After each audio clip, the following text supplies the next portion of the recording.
le monde, bienvenue sur ma chaîne, moi c'est Valérie. Donc dans cette vidéo, je vais vous montrer comment j'ai préparé ma valise carry-on pour mon voyage de 8 jours, dont une bonne partie va être en train. Donc pour vous mettre en contexte, je pars en voyage solo, je traverse le Canada en train. J'adore prendre le train puis j'ai toujours voulu aller dans l'ouest, j'ai donc décidé de combiner les deux. Donc en gros, mon itinéraire c'est que je pars de Québec, je me rends en train à Toronto, je dors là-bas, je passe une journée complète à Toronto, j'embarque dans le train le Canadian à 22h le soir. Ensuite, c'est un voyage de 4 jours et 4 nuits à bord du train, avec seulement quelques petits arrêts, dont 2 un peu plus longs à Winnipeg et à Jasper. Je voyage en classe économie, donc je n'aurai pas de lit, pas de douche, pas de nourriture, je dois tout prévoir ça. Ensuite, j'arrive à Vancouver, je passe 2 jours là-bas, puis je reviens en avion à Québec. Je voulais voyager léger pour plusieurs raisons, entre autres pour économiser les frais de bagages dans l'avion quand on enregistre ses bagages, pour pas avoir à traîner beaucoup de choses quand je vais me promener toute une journée à Toronto. Puis aussi, je m'intéresse de plus en plus au minimalisme, puis je trouvais que c'était une bonne occasion d'expérimenter la chose à petite échelle. Alors voilà, je vous montre comment j'ai préparé ma valise. Je vais aussi avoir un sac à dos avec des choses essentielles comme mes électroniques, brosses à dents, etc. Je vais vous montrer ça dans une autre vidéo. Puis je vais aussi avoir un sac de collation puis de repas parce que je mange cétogène, donc c'est important pour moi d'être préparé. Ça aussi, je vais vous montrer ça dans une autre vidéo. Alors pour la valise carry-on, c'est parti!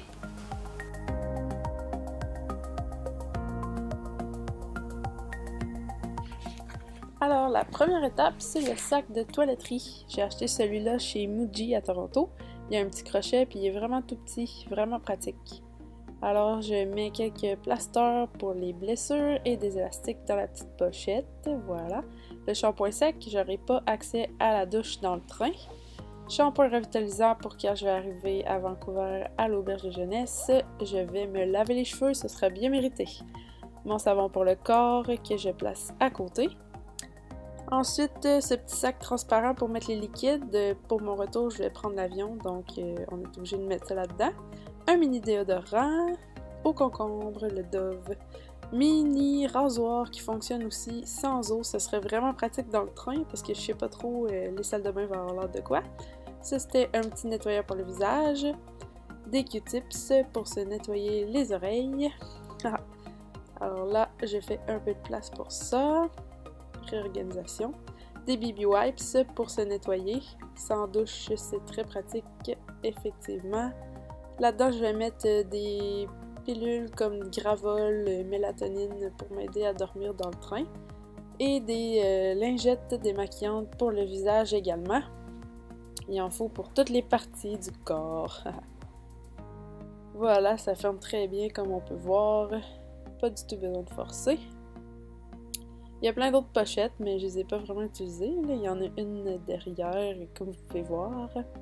Voilà pour ça. Ensuite, le maquillage, mon fond de teint en poudre.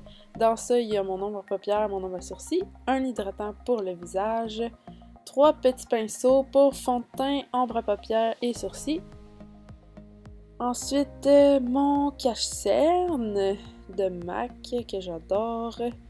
Ça, j'en ai pas besoin. Mon mascara Elf, j'y vais vraiment minimaliste. Un petit parfum pour sentir bon et une pince à épiler. C'est tout ce que j'apporte côté maquillage, pas besoin de plus. De toute façon, c'est pas mal ça que je mets quotidiennement comme maquillage. Je beurre pas vraiment épais. Et voilà pour la pochette maquillage. Ensuite, j'apporte une serviette en microfibre, très pratique, prend pas beaucoup de place, sèche ultra rapidement. Sûrement qu'il va y en avoir dans les auberges de jeunesse, mais je prends pas de chance, j'apporte la mienne. J'apporte aussi ces hideuses gougounes qui vont être très pratiques parce que je vais pouvoir les enfiler avec des gros bochos dans le train. Ça va faire vraiment dur, mais je m'en fous, j'opte pour le confort. Puis ça va être aussi pour les douches dans l'auberge de jeunesse. Ensuite, pour ce qui est de mes vêtements, pour mes tops, j'ai choisi d'apporter des trucs vraiment confortables comme des camisoles ou des t-shirts. Oui, parce que c'est un voyage confort et vraiment pas look. Fait que je roule mes t-shirts et mes camisoles, puis je les place dans ce packing cube-là.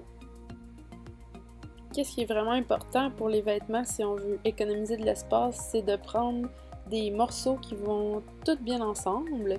Donc vous pouvez choisir n'importe quel chandail, ça va s'agencer parfaitement avec les quelques pantalons que vous avez apportés, même chose avec vos vestes.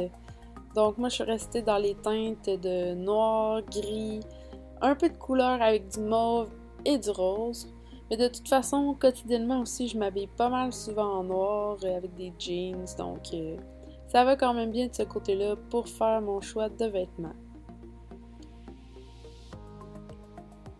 Donc voilà, ça fait le tour pour les hauts. On ferme le petit sac. Et le prochain sac, ce sera pour mon pyjama. Donc j'apporte un seul bas de pyjama. Un seul bas que je vais pouvoir porter à tous les jours. Et j'apporte 2 hauts de pyjama. De toute façon, dans le train, je risque fort probablement de dormir dans les mêmes vêtements que j'étais pendant la journée. De toute façon, on bouge pas beaucoup, fait que j'aurai pas bien chaud. Ensuite, j'apporte 2 paires de pantalons confortables, style jogging ou yoga, pour porter dans le train également. Confort avant tout! Prochaine étape, les sous-vêtements. Pour les bas, j'apporte 3 paires de bas très chauds pour porter dans mes hideuses gougounes dans le train. Ensuite, j'apporte 6 autres paires de bas confortables pour mettre dans mes chaussures, en fait mes bottes, toutes une paire par jour finalement. Ensuite, pour les bobettes, ben, c'est la même chose, j'apporte une paire par jour et une en extra, on sait jamais ce qui peut arriver. Ensuite, pour les tops, les brassières, j'apporte 2 brassières de sport. Encore une fois, on mise sur le confort. Alors voilà, c'est le temps de jouer au Tetris. Donc, j'ai tous mes petits sacs. La valise, d'un côté, il y a comme des espèces de trous. Donc, j'ai essayé de placer les choses dans ces trous-là en premier pour sauver de l'espace. Mais je me suis bien rendu compte que ça fonctionnait pas vraiment. Alors, j'ai préféré placer les plus gros cubes de vêtements en premier.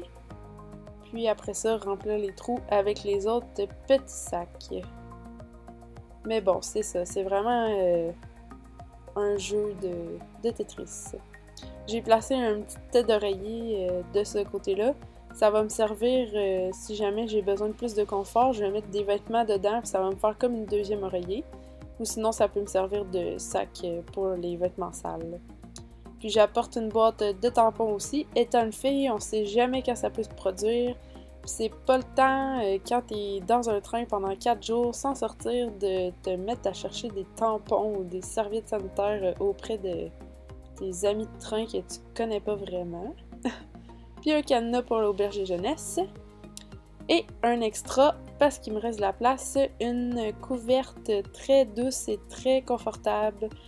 Parce que, encore une fois, le confort dans le train, c'est primordial. En plus, il paraît qu'il fait froid, puis les couvertes qu'ils vendent sont très chères et pas vraiment efficaces. Fait que je suis bien contente d'avoir réussi à rentrer toutes mes choses, plus ma couverte.